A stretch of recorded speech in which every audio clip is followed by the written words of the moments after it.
আমরা কিতাবে পড়ছি বাজান, ওই যে একটু আগে বললাম আল্লাহ পাক যাদেরকে একবারে কাছে বসাবেন তা করে কি বলে মনে আছে নি?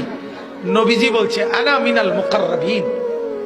নবীজি বলছে ও উম্মত, আল্লাহর ঘনিষ্ঠ জনদের মধ্যে সর্বপ্রথম সবচেয়ে ঘনিষ্ঠ হব আমি মুহাম্মদ।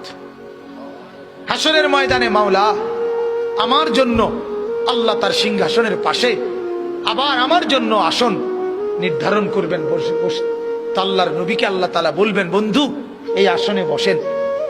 কিতাবে আছে বাজান, নবীজি সাল্লাল্লাহু আলাইহি ওয়াসাল্লাম, একটু মনোযোগ দিয়ে শুনেন এই কথাটা। আল্লাহর নবী নিজে আয়েশা, নবীর জন্য যে আসন সিংহাসন হাসরের মাঠে, নবীজি আয়েশা এটার সামনে এরকম হাত রাখবেন, হাত, কিন্তু বসবেন না। আল্লাহ তাআলা বলবেন বন্ধু এই আসন তো আপনার জন্য, বন্ধু বসেন না, আপনি বসবেন না। তো আল্লাহর নবী বলবেন রব্বুল আলামিন আমার জন্য বলাতে তো হাত রাখছি, আমার এটা তো আমি গ্রহণ করছি, আপনি দিয়েছেন বলে আমি বসবো না মাওলা। আল্লাহ বলবেন কেন বসবেন না? আল্লাহর নবী বলেন রব্বুল আলামিন আমি যদি বসে যাই হাসরের এই বিরাট ময়দানে আমার উম্মতের জন্য দৌড়াবে কে? আমার কোথায় কোন উম্মত গুনার কারণে নাফরমানির কারণে আটকায় যায় কিনা? আমি যদি না ছুটি, আমি যদি না দৌড়াই, আমি বসে গেলে আমার উম্মতের জন্য দৌড়বে কে?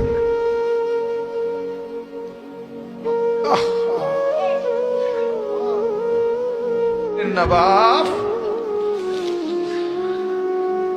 চিনা দরকার ছিল যাকে, চিনলেন না তাকে।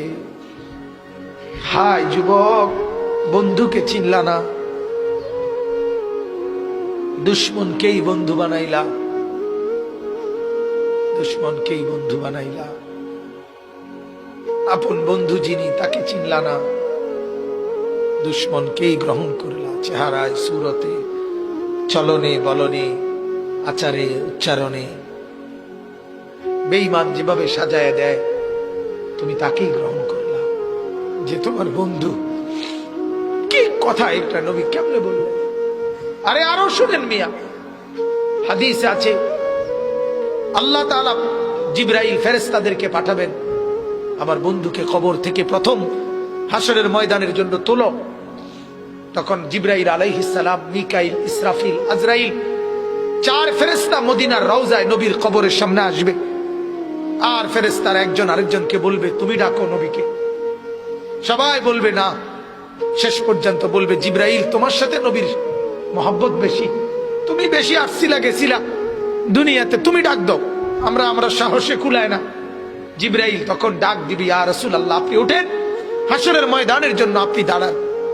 আল্লাহর কসম বাপ কসম, হাদিস আছে নবীজি সাল্লাল্লাহু আলাইহি সাল্লাম বলেন আমার উম্মত আমি নবী তখন এই কবর থেকে উঠেই কপালের বালু মুছতে মুছতে আল্লাহর নবী বলবেন জিবরাইল আমার উম্মত কোথায়?